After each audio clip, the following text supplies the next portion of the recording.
Assalamualaikum warahmatullahi wabarakatuh. Perkenalkan, nama saya Istamar Satrio Wibowo dari semester 5 jurusan Hukum Fakultas Hukum Universitas Bangka Belitung. Jadi di sini saya mahasiswa semester 5 ingin menjelaskan mengenai persona non grata dalam Vienna Convention untuk memenuhi tugas hukum diplomatik dan konsuler dalam mata kuliah semester 5 ini. Jadi dasar yang saya sampaikan ini dan sumber yang saya sampaikan ini itu yang saya cari di internet dan beberapa sumber-sumber yang ada di internet juga. Jadi pertama saya akan menjelaskan terlebih dahulu mengenai persona non grata itu sendiri. Jadi saya akan membahas secara rinci mengenai persona non grata dalam Konvensi Wina tentang hubungan diplomatik atau Vienna Convention on Diplomatic Relations. Jadi persona non grata itu adalah istilah dalam bahasa Latin yang tidak secara harfiah berarti orang tidak disukai. Dalam konteks diplomatik, ini merujuk pada seorang diplomat yang dinyatakan tidak diinginkan keberadaannya di suatu negara oleh negara penerima. Alasannya adalah negara penerima dapat menyatakan seorang diplomat sebagai persona non grata tanpa harus memberikan alasan yang spesifik. Nah, biasanya tindakan ini diambil jika seorang diplomat dianggap telah melanggar hukum internasional atau terlibat dalam aktivitas yang membahayakan keamanan negara penerima. Lalu yang selanjutnya adalah konsekuensi menjadi persona non grata, yaitu pertama ada pengusiran, di mana diplomat yang dinyatakan persona non grata harus meninggalkan negara tersebut dalam jangka waktu tertentu. Kerusakan hubungan diplomatik. Tindakan ini dapat merusak hubungan diplomatik antara kedua negara. Selanjutnya ada tindakan balasan, di mana negara pengirim diplomat yang diusir seringkali melakukan tindakan balasan dengan menyatakan seorang diplomat dari negara penerima sebagai persona non grata. Selanjutnya ada dasar hukum dalam Konvensi Wina. Pasal 9. Pasal ini secara tegas memberikan hak kepada negara penerima untuk menyatakan seorang kepala misi atau anggota staf diplomatik sebagai persona non grata. Negara penerima tidak perlu memberikan alasan atas keputusannya. Lalu tujuan penetapan persona non grata melindungi keamanan. Yang pertama adalah melindungi keamanan nasional, di mana negara penerima berhak melindungi keamanan nasional dari aktivitas yang dianggap membahayakan. Kedua, ada menjaga martabat negara. Tindakan ini juga dapat dianggap sebagai upaya untuk menjaga martabat dan kedaulatan negara penerima. Lalu contoh kasus yang disertakan di dalam ayat yang tersebut, di mana Israel, di mana negara Israel itu menyerang secara terus-menerus. Jadi itu karena adanya perselisihan politik. Karena penetapan status persona non grata itu digunakan sebagai alat dalam perselisihan politik antara dua negara.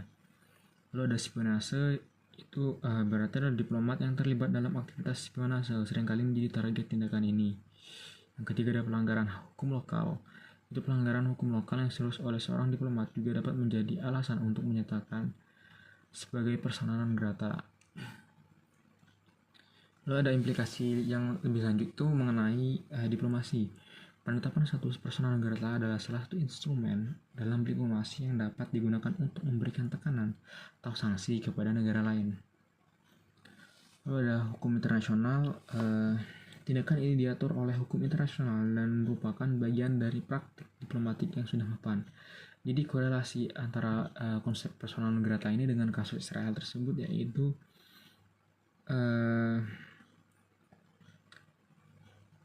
itu berkaitan secara langsung, karena yang pertama adalah pernyataan tidak diinginkan. Israel secara tegas itu menyatakan bahwa Sekretaris Jenderal PBB tidak diinginkan lagi di negara mereka. Ini adalah definisi dasar dari persona non grata, yaitu seseorang yang tidak diinginkan keberadaannya di suatu negara.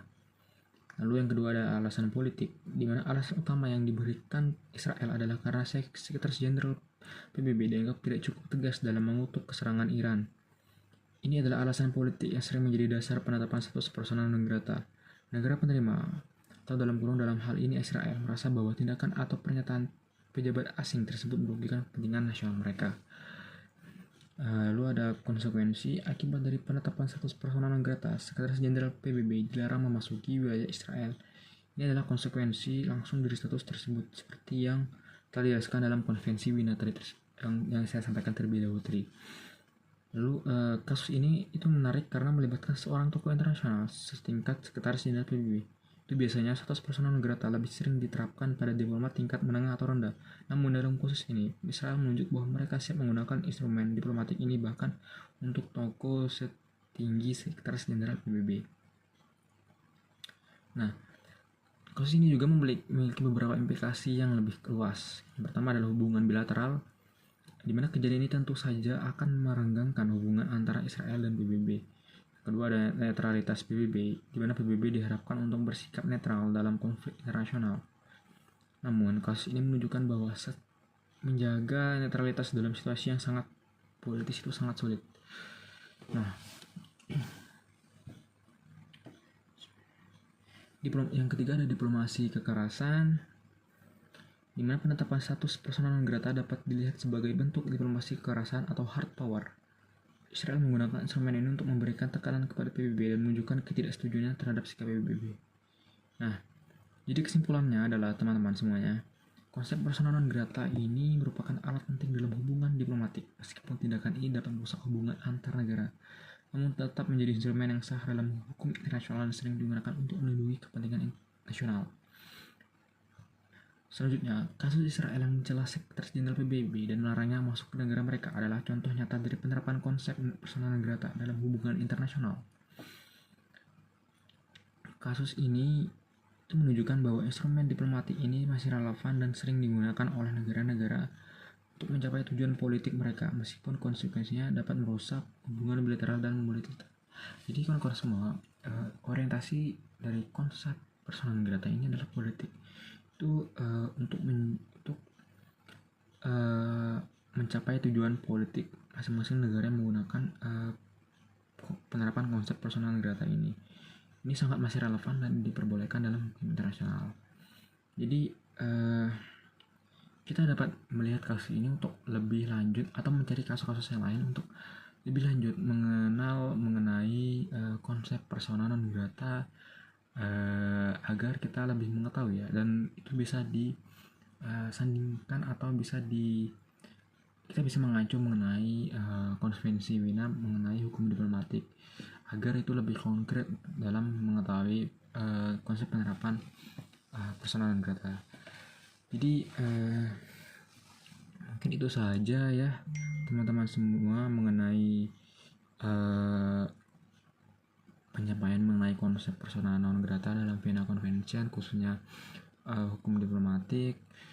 Jadi sumber yang saya cari ini juga itu berasal dari internet, dan untuk kasusnya itu ada di YouTube, kalian bisa cek mengenai kasus Israel menolak sekretaris jenderal PBB itu untuk masuk ke wilayah mereka. Itu sangat booming ya kawan-kawan di internet. Jadi kita bisa mengetahui kasus tersebut itu bisa digunakan konsep persona non grata, di mana ini sangat diperbolehkan di dalam hukum internasional kawan-kawan semua. Sekian, terima kasih, saya tutup. Wassalamualaikum warahmatullahi wabarakatuh.